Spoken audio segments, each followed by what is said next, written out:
Llegó el momento de leer entre líneas con el politólogo Francisco Ruiz, doctorando en Derecho Electoral, integrante del Instituto Nacional de Administración Pública, catedrático, autor de la columna Leer entre líneas, justamente que usted también puede consultar en unirradioinforma.com. Usted encuentra a Francisco Ruiz en redes sociales como FRuizMX. Francisco, ¿cómo estás? Muy buenos días.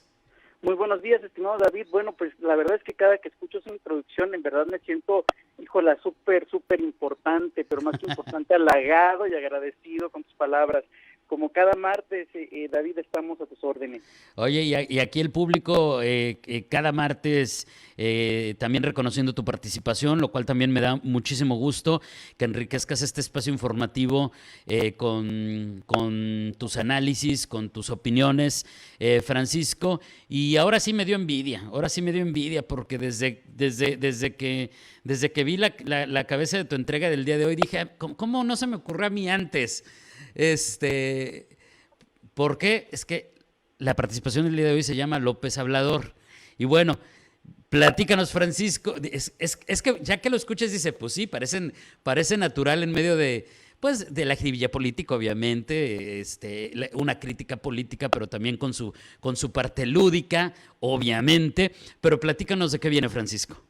Mira, si no tuviera una parte lúdica, no tendría razón de ser mis participaciones de cada semana, las cuales, por cierto, agradezco no solo a Grupo Mi Radio, sino, por supuesto, a la amable audiencia que se da el tiempo de escucharme, ¿no? Y pues mira, la verdad es que yo había escuchado varios sobrenombres para identificar al presidente López Obrador, ¿no? Desde clásico peje, que ya tiene pues bastante tiempo, bastantes años ya, y ya sabes quién, que fue una gran campaña mercadotécnica, perdón, previa incluso al arranque del proceso electoral. Qué decir del tartufo, como le llama el jefe Diego, el Mesías o cabecita de algodón, entre muchos otros, ¿no? Algunos más positivos que otros. Sin embargo, al final del camino hay muchas maneras de identificar al presidente López Obrador. Sin embargo, en lo personal, quiero aclarar, muy en lo personal, no me había tocado escuchar o leer un sobrenombre como con el cual esta semana estoy identificando mi columna, ¿no? López Hablador. Y bueno, la semana pasada, lo aclaro, lo escuché de César Hank, un activo político de la región, y quiero ser muy específico de quién es el autor, porque es la primera vez, insisto, en que yo lo escucho, por dos motivos. Número uno, porque como bien diría el exalcalde de Tijuana, Jorge Esquezarán, no quiero saludar con sombrero ajeno. Y número dos, que me parece aún más trascendental, esto me da pie para ejemplificar cómo los propios hoy ex simpatizantes de López Hablador se encuentran decepcionados. Esto no sería nuevo en otros tiempos, pero tratándose de quien se comprometió a hacer la panacea, la decepción, por supuesto, es mucho más profunda. No dirán lo mismo quienes tienen un hueso, ya sea en la nómina del partido oficial, del gobierno o un beneficio social, el cual, por cierto, cada uno de sus ciudadanos ya pagaron con sus impuestos y con los cuales los chantajean. Es decir, el método que está utilizando el presidente López Hablador en este momento, o mejor dicho, desde el inicio propiamente de su gobierno, ha sido magistralmente, ha superado magistralmente los programas clientelares previos, ¿no? Y antes de que se rasguen las vestiduras por ahí, quiero pues especificar que la palabra hablador, de acuerdo con el diccionario, significa que habla mucho con impertinencia y modestia, que habla con imprudencia, con malicia, ¿sí? También se cataloga de hablador a una persona fanfarrona, valentona, mentirosa, y esto me recuerda mucho a aquella frase de 2006 que hizo famosa precisamente el presidente López Obrador, cuando decía al expresidente Vicente Fox, ya cállate chachalaca. Yo creo que sería momento de que pues se vieran al espejo y se lo dijera a sí mismo. También hay que reconocer que el propio autor de López Hablador se refirió al gobierno federal actual no como la 4T, sino como un cuatrote. ¿Por qué? Bueno, pues porque obviamente debemos reconocer que fuimos engañados, o por lo menos quienes tuvieron la esperanza de una verdadera transformación o un verdadero cambio. Si bien es cierto que hoy en día existe una interdependencia en muchos ámbitos, desde el económico, el político, el tecnológico, el social, con el extranjero en medio de este mundo globalizado, también es cierto que las malas decisiones que ha tomado el actual mandatario pues nos encaminan a una inestabilidad total. No hablo solamente de la crisis que se va a profundizar y puedo casi garantizarlo a partir de 2025, como ha sucedido en el pasado, como sucedió a partir del 77, después de la mala administración económica y financiera de Luis Echeverría, que se va a agravar con la pésima administración financiera de López Portillo y que le va a tocar padecer a Miguel de la Madrid. Bueno, estoy seguro de que de igual manera le tocará a la corcholata que resulte ser la ganadora, ¿no?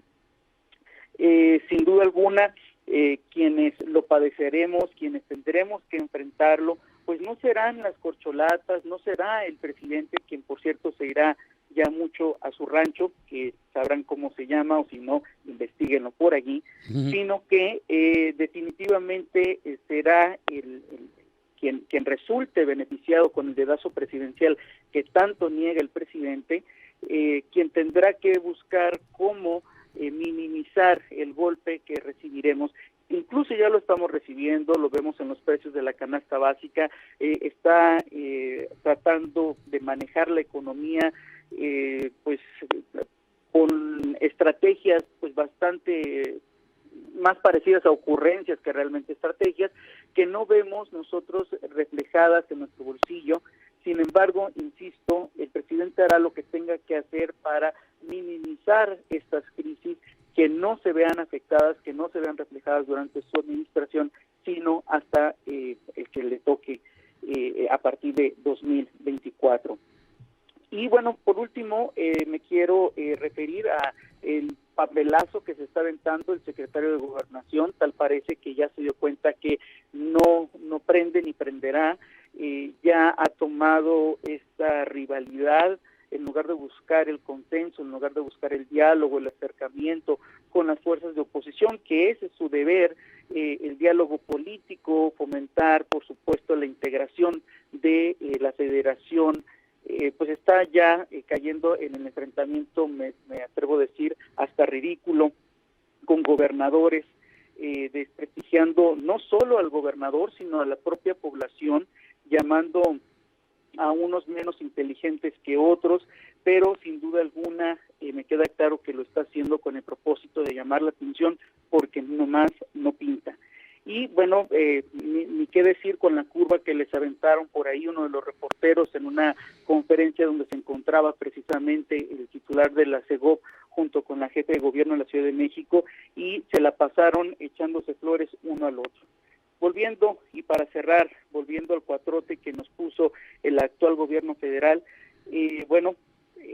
recordemos que ellos se creyeron y se siguen creyendo, eso es lo peor, los redentores de México, pero bien cabe hacer mención de que no se trata de una animadversión personal, no se trata de asuntos de un hombre hacia otro hombre o de un ser humano hacia otro ser humano, sino recordemos la alta responsabilidad que tiene. Es un jefe de gobierno y su gavilla tiene la responsabilidad de atender las demandas sociales, de resolver los problemas sociales.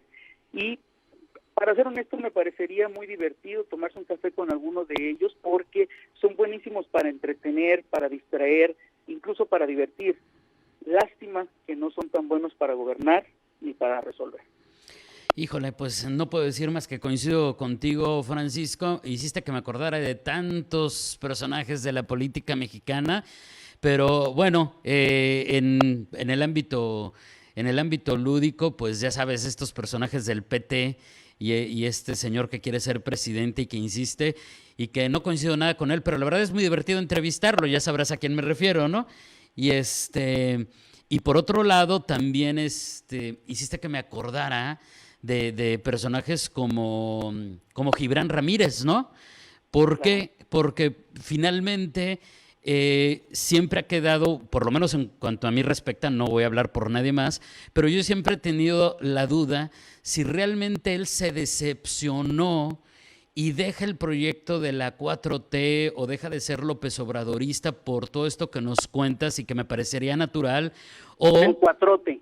Ajá, o por como dicen muchos, lo que pasa es que no le tocó hueso, ya no le gustó, entonces mejor se fue del otro lado.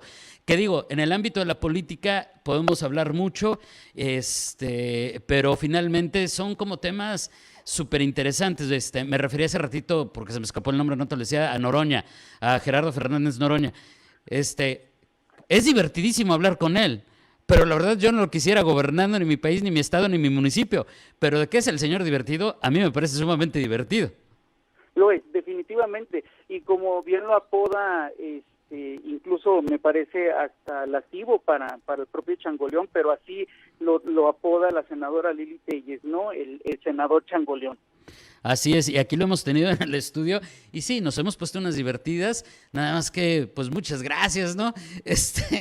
Gracias por existir, pero pase, el siguiente, next, como dicen. Oye, Francisco, muchísimas gracias, que tengas una excelente semana, un excelente martes, y nos escuchamos la próxima semana. Así será, muchísimas gracias y excelente martes.